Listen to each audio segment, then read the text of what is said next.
Hi everybody, it's Michelle from the Bead Gallery, and today I'm going to show you how to make this really cute cone shell tassel top pendant. There we go. So what we use for the top of the tassel is a broken cone shell, kind of like this. It can be like almost a full cone shell, or it can be just like the top plus a little edge. It needs a hole drilled in it if there's not one naturally. Okay. So we have that, and then we're also going to use beads from this mix here that we have available online. You can see there's like way plenty beads in here in this mix, and we'll just need a pinch to do a tassel. So this is available in our online store. It's the Summer Love mix, but I'm going to use some of the leftovers from this tassel and another bracelet. This is the leftovers from that mix after I made 2 projects already. I'm going to use a few more of the beads just to get started on this tassel top. Okay, and we also have some charms here, some ocean charms, and a little bale, and a bead cap to sit on top of our tassel cone shell top. Okay. We're going to put this together with 20 gauge half hard wire and some 0.010 diameter monofilament. It's almost like fishing line to give you that really beachy kind of feel. It's a really lightweight design, and it's kind of nice because the you don't actually see a lot of the cord that's holding the beads onto the tassel. That. Some extra things we're going to need are some 1x1 micro crimps here and some seed beads. It helps to have seed beads in a couple of different sizes. So these are 11/0s, and I also have some 50s. And for extra security, we are going to glue just the knots at the end of our piece to hold everything together. So let's get started.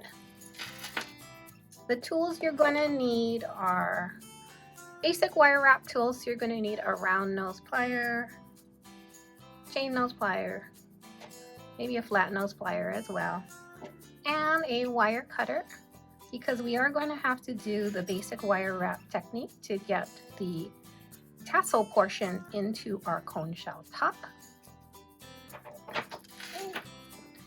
So to get started, we're just going to make a rather large basic wire wrap loop that we're going to attach all of our strands to. So you can start. We do have a video on our YouTube channel for basic wire wrap if you need a refresher on the technique. You want to make the loop kind of big in this case because our cone shell is rather large and we can fit lots of things in it, so we want to be able to have a lot of space to attach a lot of strands.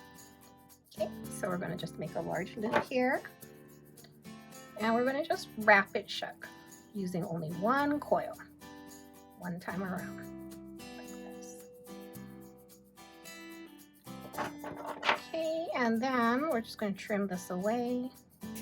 Make sure you cover the end of the wire when trimming, and you can sort of make it nice and tuck any sticking out portion down with your chain nose plier.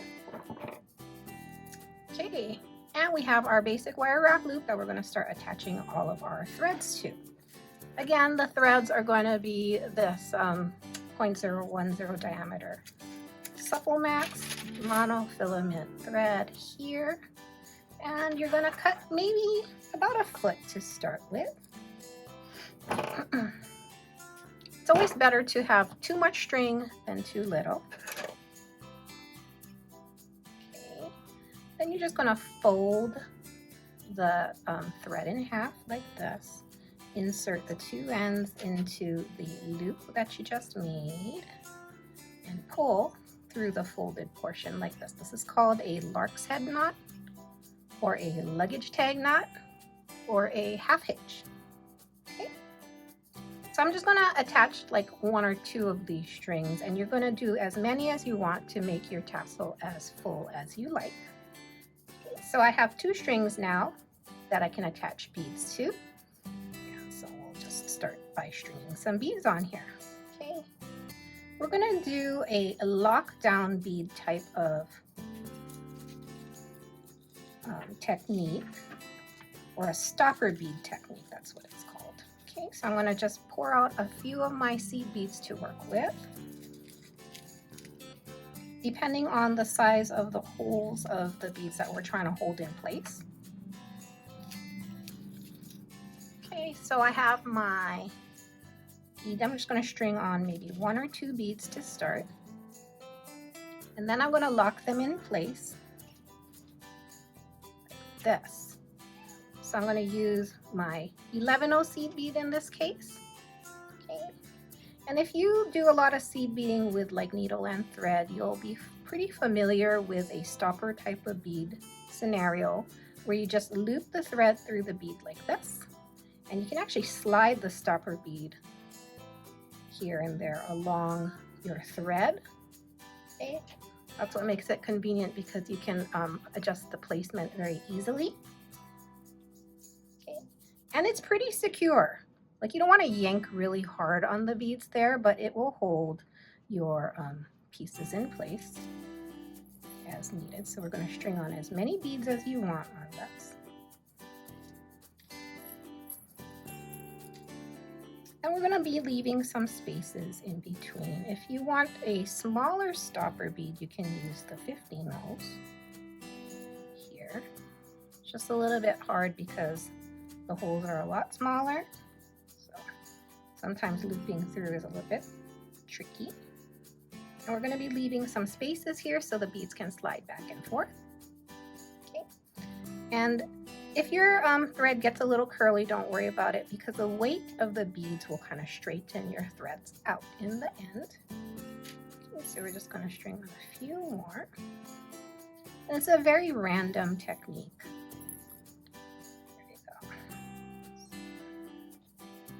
Just do a few more beads here, and always ending with a stopper bead here. Let's do a 15-0 for this end again. Okay, so you're going to loop through, so the string is going through the bead, and then we're going to come back around and through again. Okay, and we're going to adjust the spacing here at this point, because I want this one to be the last bead at the end of my tassel. I'm going to loop through a second time just to kind of fill up the hole of the bead. And the tighter the threads are in there, the more secure it is, because we're not doing like any kind of knot. We're just having the thread go through the bead multiple times. Okay, so this one has 2 strings going through, so 2 loops around that one seed bead there. Okay. And then I'm going to do the same thing for the other side of my half hitch here. I'm going to string some more beads on. Let's do this really big one. And I'm going to have it sit really close to the loop here, and it's going to sit really far inside the cone shell top. So it gives it a really like filled in appearance rather than it being really stringy at the top and then getting full at the bottom. I want it to be kind of full at the top and then thinning out near the ends. Okay. So I'm going to loop around again.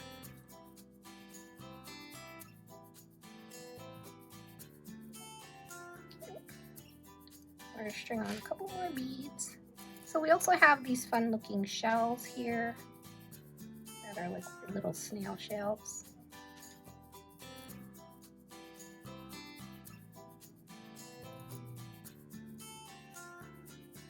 Move around.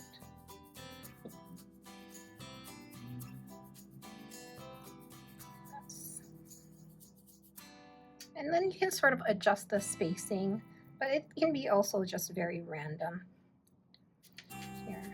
And I don't think I'd want to put like a really big bead at the end. It's going to look kind of chunky instead of more tapered. I'm going for a more tapered appearance. So I'm going to start with a little bit larger beads at the top and then taper down to smaller ones near the tips.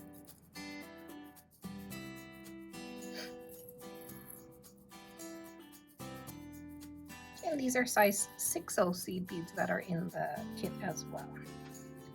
They're kind of a fun mottled beachy color. Again, I'm going to end with a 15/0 seed bead here and loop through 2 times.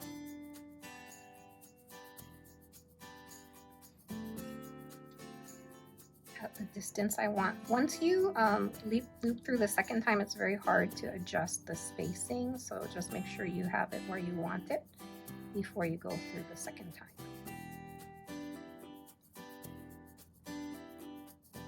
That really locks it in place.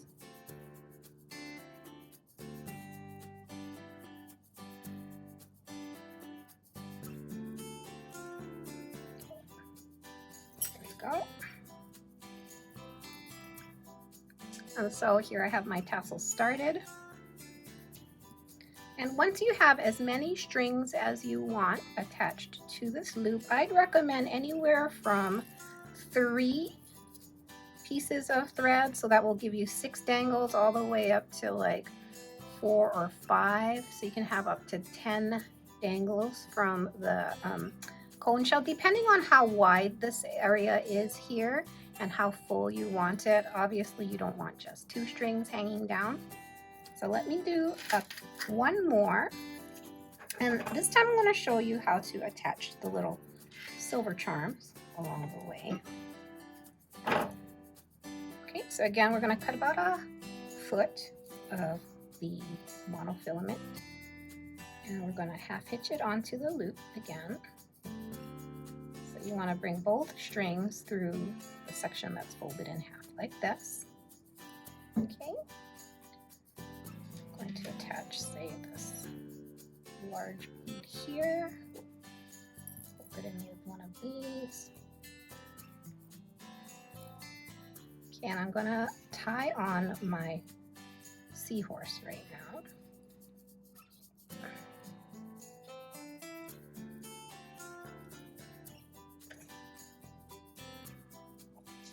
And to do that, it's really simple. You're just going to string through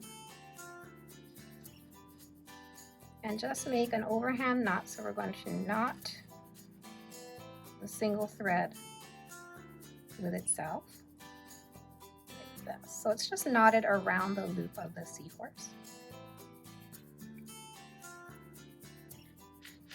And then you can keep stringing. Okay, so we have our seahorse just hanging on there like that, kind of hanging within the tassel itself. And if you want to attach a little charm at the very end, I'll show you how to do that here. So we got, okay, and then so for this particular string, I'm not going to end with a doubled through 15/0 seed bead. I'm going to actually use a micro crimp. So those are these really small 1 by 1 millimeter crimps. Okay, and I'm going to string it on, and we're going to attach our charm, which will hang at the very end. Okay, so you go through the loop of the charm, and then you're going to go back up through the crimp like this. So we make a little loop. We're going to draw it up to where we want it to hang. And you're going to use a chain nose plier to very gently squish the crimp in place. You don't want to pinch too hard because you can cut through the fishing line or the monofilament pretty easily. So just squish it so it just bites right onto there, and then you can trim the excess away. Okay. So here we go. We have the shell hanging off the end, like so. Okay. So I'm going to show you how to finish off the ends of the tassel, and then we're going to go through the cone shell top. Okay. Just add one more section to this one.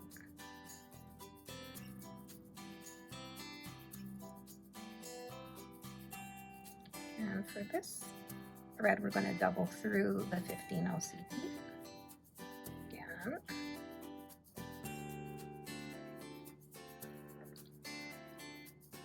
Go through 2 times because this is the end one. Okay, and now we are ready to put some glue on the ends of our tassels. So we're going to use just a little bit of Hypotube cement. This is the one that we like for threads in general because it doesn't dry very brittle and it dries nice and clear. I'm just going to dab a little bit of glue onto the bead at the end, the one that has 2 threads going through it.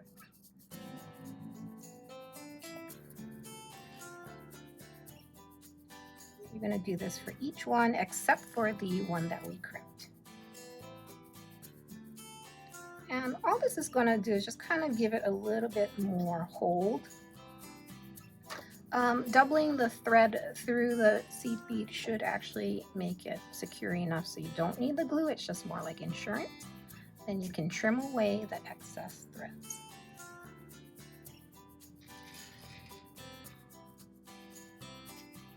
And I'm cutting about 1/8 of an inch away from the last seed bead. Because the thread is clear, it's not very distracting. So this is what we have so far. I would probably attach 1 or 2 more threads to this before putting it in the cone, but for illustrative purposes, I'm going to attach it now. So you're just going to run your wire wrap through the cone shell top like this. And then sometimes the hole in the cone shell is really large. If you want to plug it up and make it a little bit nicer looking so you can wire wrap cleanly, you can put a bead cap right on top or a spacer bead. Then we're going to do a basic wire wrap here and attach this to our bail. That's this. This is a nice way of being able to attach your pendant to a cord or chain. It's more decorative than just a plain loop, and it's a nice size too, so it will accommodate lots of different sizes of cord and chain. Okay, so we're going to do our 90 degrees, bring the wire up, over, and around. Okay, again, this is our basic wire wrap technique that we have on our YouTube channel.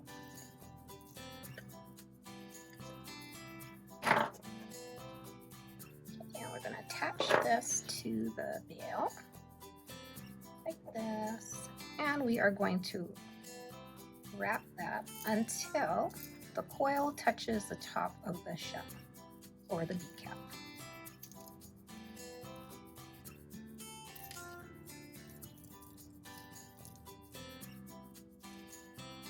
And you want it to touch the top of the piece because you don't want it to jiggle around too much. So just keep going until it is really tight. Okay, it's nice and snug. And we're going to trim the excess wire away. Make sure you hold that end so it doesn't go flying when you trim it. And tuck the end down a little bit if it's sticking out. Okay, and there we have it. This is our cone shell tassel. Thanks for watching. Bye-bye.